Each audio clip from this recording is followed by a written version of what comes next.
What's going on, guys? I'm the Diablo 2 enthusiast here bringing you Diablo 2 gameplay commentary, and this time I'm going to briefly discuss kind of my strategy for the tried and true method for grinding your way into at least serviceable items. The premise of this is that you're not going to be lucky enough to find some sort of GG drop that instantly funds your entire character. GG for good game. But basically, the premise is there's a couple different ways to sort of get rich on Diablo 2 Resurrected, and I tend to be more of like a slow grinder type human, which means to say I like methods that on a long enough timeline will guarantee me results without needing to like high roll into a really strong item. In the world of non-ladder farming, we have to acknowledge that most uniques don't actually hold a lot of value. Like useful mercenary weapons that aren't ethereal don't tend to hold value anymore. Most bases don't tend to hold value unless they are very high rolled, like paladin shields. If it's not 40 plus resistance, most people aren't interested in it. So on and so forth. Like a non-elite base that isn't ethereal for someone to hold an insight outside of early ladder, not really worth anything. So people are looking for perfection or near perfection / high rolls. And for that reason, most drops have no value whatsoever. And only like the best of uniques seem to have any value on the trade market for the most part. Like, for example, Harlequin Crest, absolutely phenomenal item, but people tend to have one or two. That's all they ever need. There's tons of those on non-ladder. Not really worth much. Still worth picking up off the ground, but it's not going to farm you into any sort of like rune above, I might argue, at the time of this video, maybe even less. And so, with that said, if we want to build into our first Enigma, or we want to build into our first big item rune word, right? We don't just want something that's like can functionally clear monsters. We want something that feels pretty strong. We're probably going to follow a different methodology than trying to drop a Griffin's Eye from a random mob. So I'm going to go through the things that I like to farm. It's very likely that your character, if you're sort of new and getting built out, can't farm all these areas. That's okay. You could pick one or two of them and specifically target farm those. So with that introduction out of the way, I will very briefly show you my build here on video. Mid-rolled Infinity, mid-rolled Griffins, perfect Viper Magi, perfect Maras, some self-found boots that I love on my Nova Sorceress and probably wouldn't wear anywhere else. Random FCR ring, Arachnid, Stone of Jordan, Mage Fists, some Lightning Charms, decent Annihilus, low Source Torch, and Empty Cube. And when I like to do runs for Magic Fight, I don't like to fill every slot in my inventory with a charm, and that is because I want at least some space to pick things off without slowing down and having to open my Herodric Cube every time. Okay, so this is going to emphasize farming consumables, right? Consumables, I'm referring to items that have value that once they are utilized, they go away. So this looks like key sets, Key of Hate, Terror, and Destruction, which are utilized to run Ubers, Tokens of Absolution, which is used to respec characters, farm from the act bosses, and of course there's other things like Perfect Gems and Bulk Ruins that are used in crafting recipes, and you need a ton of them. And so, to me, those are your best chance of slowly building your way into kind of these high-end rune words to really open up the game to you. Because 40 perfect gems, will at least get you an Ist Ruin, possibly more, possibly less. 40 perfect amethysts might get you a Jaw Ruin, which is, over half the way to an Enigma. So, this is to say, farming perfect gems, keys, and tokens that we have access to, in my money, is the most reliable sort of way of farming your way into big items. And also to a point, it's kind of like a drip feed because you don't have to do like 3,000 runs and hope to find a Griffin's and maybe not find one. In 3,000 runs, I will definitely find enough perfect gems to farm something, worthy like an Enigma or something, a Grief, some item that totally changes the game for me. That said, I know you can run sort of Pendle over and over. You can farm Mephisto, looking for an Arachnids over and over. There are things you can do repetitively and find perfect gems along the way. And for me, personal take, if you just want to run one area over and over and over looking for, high-end uniques, TC87 uniques, I'm a big find item barb guy, so you can re-roll drops.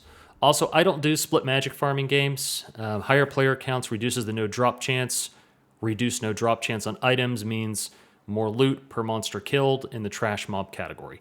I'm a P1 guy because I don't have friends that play this regularly. Try and talk you into it, Lenny, who I hope watches this video. But until I do, I'm not looking to like get on Discord and try to get a game together. So that's that. You know, I'm looking at P1 strategies. Okay, so let's get started with the first sort of target farm I like to do. All right, first target farm is I'm going to start here in Act 5, and I'm going to waypoint here to the Halls of Pain, throw off my war cries, and start teleporting. If you are trying to build your initial wealth, I strongly recommend a sorceress because the power of teleport is unmatched, and until you have, once again, the item I keep referencing, Enigma, you will not have teleport on every character. Now, along the way, we could stop and kill packs of normal monsters, which if I see a champion or a named monster in them, named mob, I tend to do that, but if I don't see a named mob or I don't immediately identify one, I tend to just keep going. Like, this is a big pile here, and so, you know, even on P1, the quick dropping of all these mobs, decent chance of finding something. So ghosts actually have a great drop table for ruins, and jewelry and jewels, but nothing there, which is to be expected. Gonna keep warping. These are champions, so I'll go ahead and pop them. Nada. So when I do YouTube commentary, I don't have my sound on, so I kind of have to be really careful as to look for like jewel drops and things, so I can't hear them, which is really important when you're trying to run quickly, is to listen for the sounds that items drop, so you know, or a charm dropped or a rune dropped. I heard the sound effect. Sound identification goes a long way in speeding you up. Really, we're mostly just here for Nihlathak, honestly, because we want to bring him down. Flawless diamond. Perfect. No key, so pretty weak run. That's okay. From here, I'm going to warp down to Act 1, and I'm going to the Black Marsh, because I want to go after the Countess for a Key of Terror. And off we go. It's very common to see characters who only sort of specialize in running just the Countess, right? Like, I'm going to run Countess all day, every day, and I'm going to load up on bulk low ruins like Am and Rowls, which are used in crafting, and trade maybe 40 low ruins in bulk, plus the gems I find in bulk, plus the keys I pick up along the way, and I'm going to slowly build my initial wealth that way. Completely viable strategy, and I would highly recommend it. I would most definitely prefer to have the opportunity to run the Countess over and over than to reliably kill, like, act bosses on a Blizzard source. But that's just me. Onward we go. You can see I'm stopping to bring down any sort of champion packs I find. Hit weapon racks along the way too, because you want to look for great bases like paladin shields with high resistances and things like that. And weapon racks actually have a pretty decent chance of doing that. Same thing, try to hit chests along the way. Chests actually have great drop tables as well. I try not to slow down too much to hit, hanging corpses and chests and things like that. But if I see one, I tend to hit it. I always port to the side room here and hit the racks. Get any monsters along the way. Got some gold here obscuring my view. Nada. Okay. Up we go. Let's get the Countess. Nephrune. Nephrune, fantastic in both. Nephrune, not particularly useful in any form, but I'll pick it up anyway because I have a lot of mule space. And, I imagine if I present 80 of a low rune, somebody will give me something worthwhile for it. So I pretty much pick up every rune in every flawless gem I see. Next up, on the Act 1 train, I'm going to go ahead and go after Andariel. Not terrorized. Andariel terrorized is one of the best things you can run for high-end uniques, but she's not terrorized right now. But I am going to run her anyway because, once again, I'm looking for my consumables, right, to make my tokens.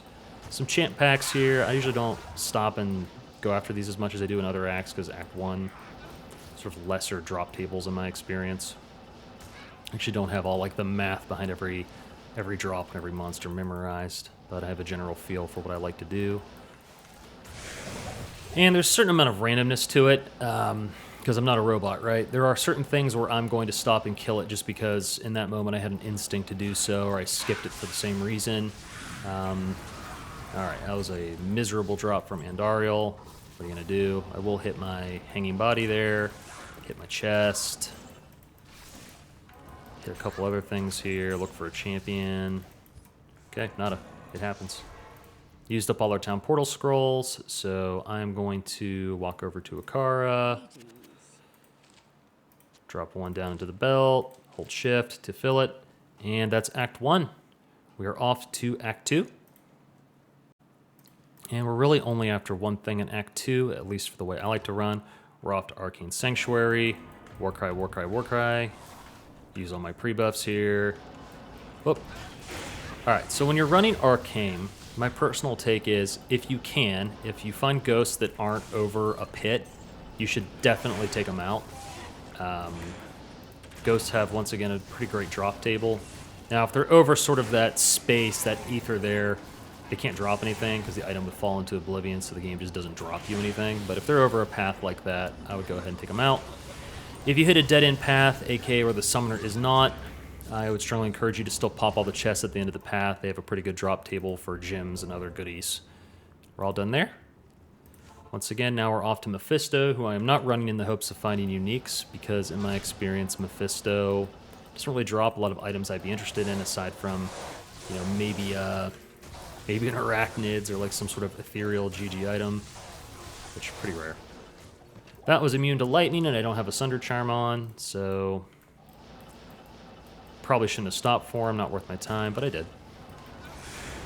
Once again, it's okay if it's not perfect, because to set expectations here, you're going to have to do hundreds upon hundreds, if not thousands of these runs looking for consumables or just great uniques in general. In my methodology, we're actually looking mostly for perfect gems, keys and tokens like we've been talking about, but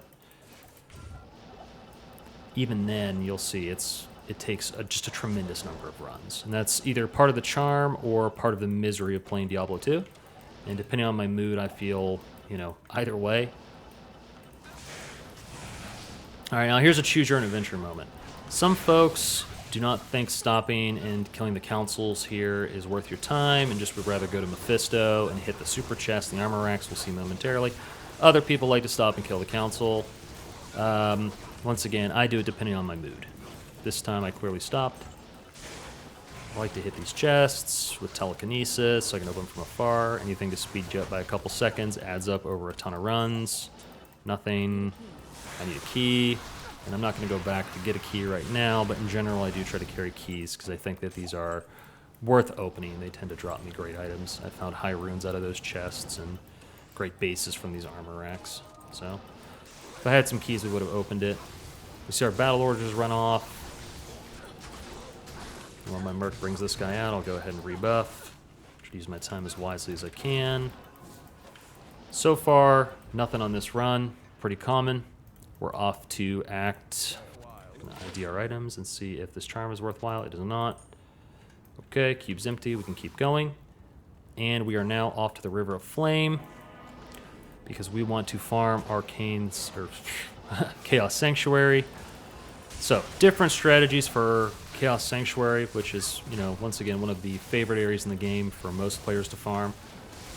Once again, a great starter character is a Fist of Heaven's Paladin to farm this area. That is what I did on a latter season, and I got far more wealth that season than really any other. But, that said, I like to sort of bring down every big pack here because I have great experiences. You could do what's called a seal pop, where you just run this as quickly as possible, pop the seals, bring out Diablo, and use the seal trigger to bring down everything in the Chaos Sanctuary and look for good drops.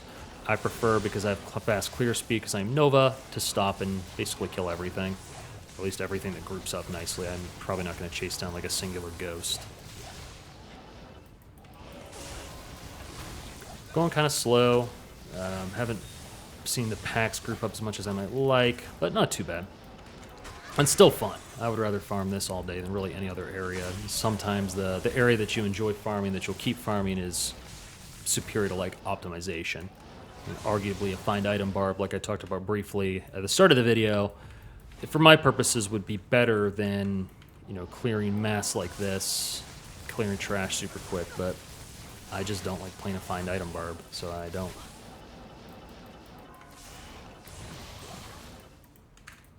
Hit the seal.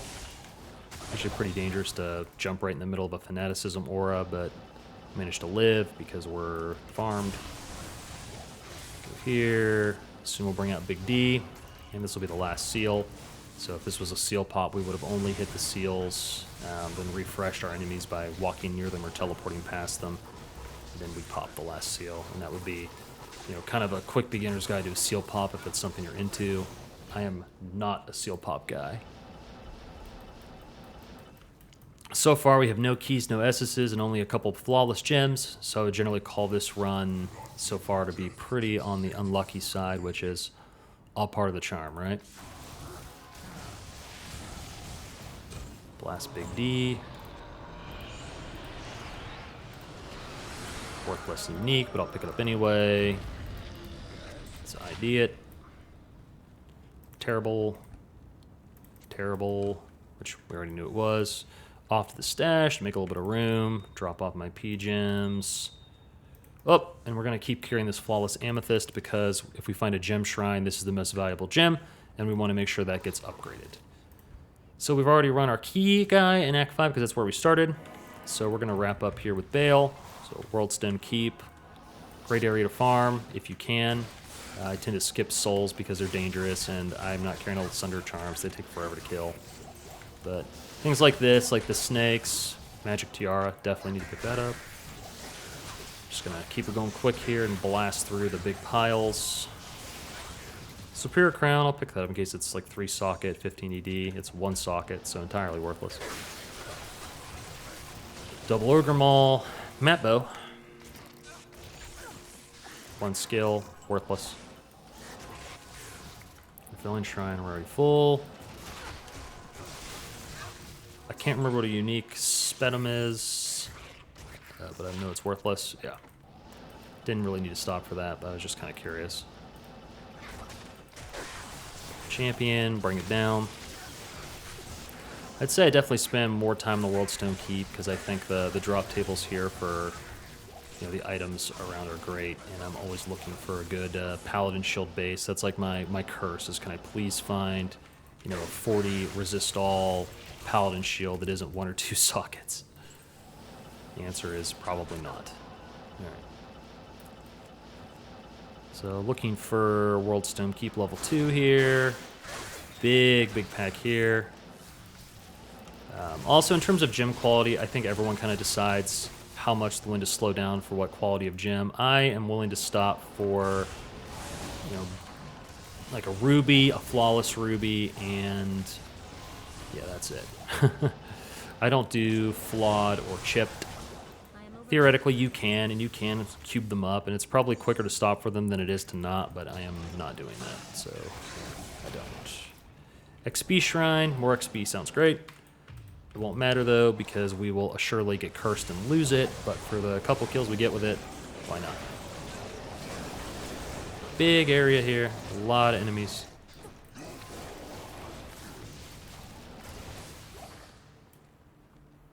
Nothing good, at least nothing that I saw.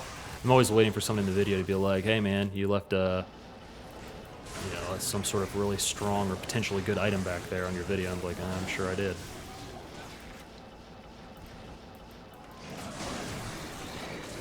Flail, if it has the right number of sockets, it has some value, but not much. Not enough for me to stop for it. I've got so many base uniques, or base socketables I'm trying to trade right now for like a couple P-gems, and I don't want to overload my inventory on items that take a while to move. So just like running a small like shop or business, right? Like inventory space isn't unlimited, and I can't just hold on to everything in the hopes of trading it. There's a flawless.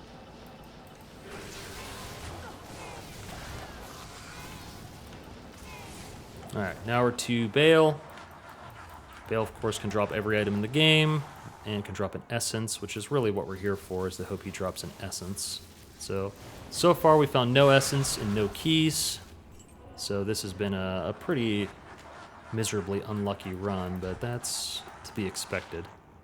2 necro, 15 energy, worthless. Hold the Nova button while we wait. Brings everything down. Keep waiting.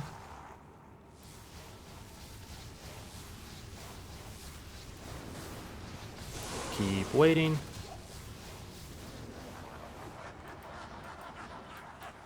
Gold.